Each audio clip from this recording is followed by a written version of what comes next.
Hi, Dr. Bai. So I've been working pretty hard today, and I got some stuff working with these Arduinos, and let me go through what I got here. So first, I wrote a program so we can do so we can read the encoder counts and do PWM signals. So right now, it's configured for 4 encoder channels, for each of the headers, and then with the extra I/O, you can have up to 9 PWM signals. So on this board, I put 7 signals, but with the motors, we're going to have to cut this down to 5. So you'll be able to plug in 5 of these servo motors. I have some, and I'll test them. Like whatever you want to call these things. So you'll be able to plug in 5 of these and control them through the Arduino. So this is hooked up as a I2C slave on address 8, and here we can look at this window here. I have this second Arduino here just reading the I2C data, and we can see, let me see if I can get this in the same frame.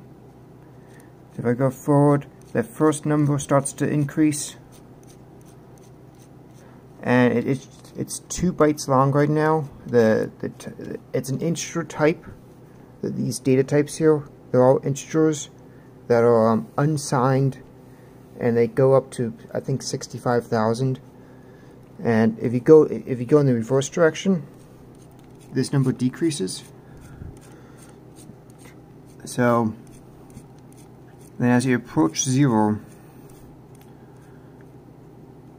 it loops around. So if that becomes a problem, I'm not sure if it will be. It really depends how fast you read this stuff. And we can put a mode in, so every time you read it, it goes back to 0. All these counts, but that can still be decided.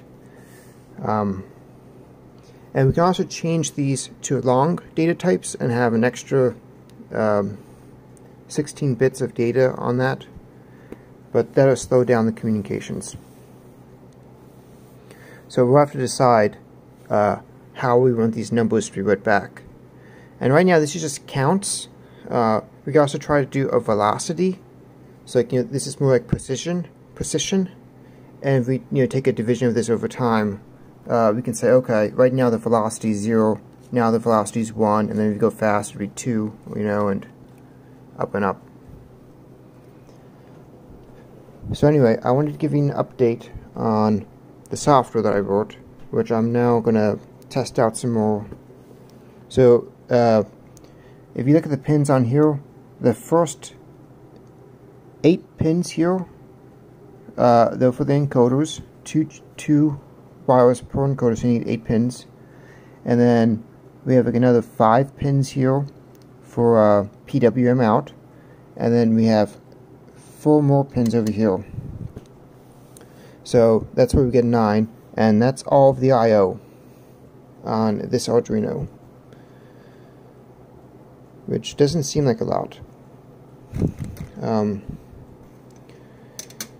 So these Arduinos, they use a Atmel 328, and this chip here, it's the same package, and it's the same, it's a different package but the same chip. So I have not been able to successfully program this yet, but I've been working hard on that, and the idea is to be able to program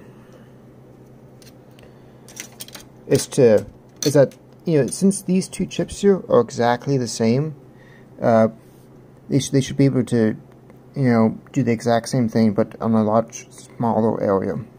So for the prototypes, I'll put it on one of these chips. I'm gonna solder it up on this circuit board, and then attach wires from these things here onto these here, and that's what I give you.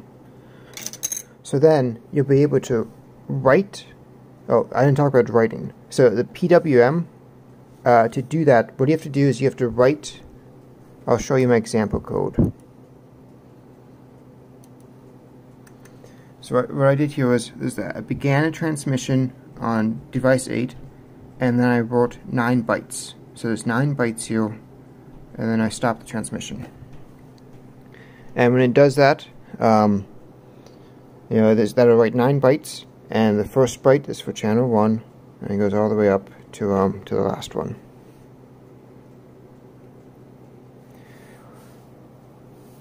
So this is how we should be able to, do the encoders really good.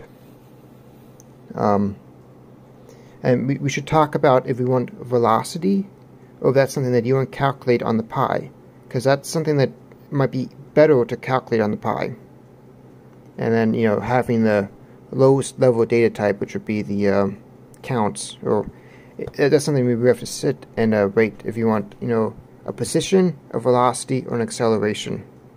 And there'll be kind of like derivatives of each. And I just don't think that we have enough data points here to do acceleration. I think we can either do velocity or position.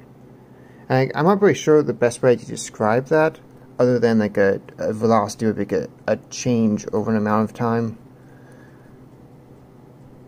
as opposed to just a number that shows the counts.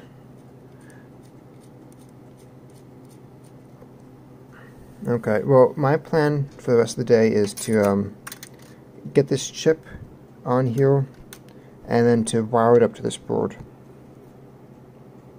Okay, bye-bye.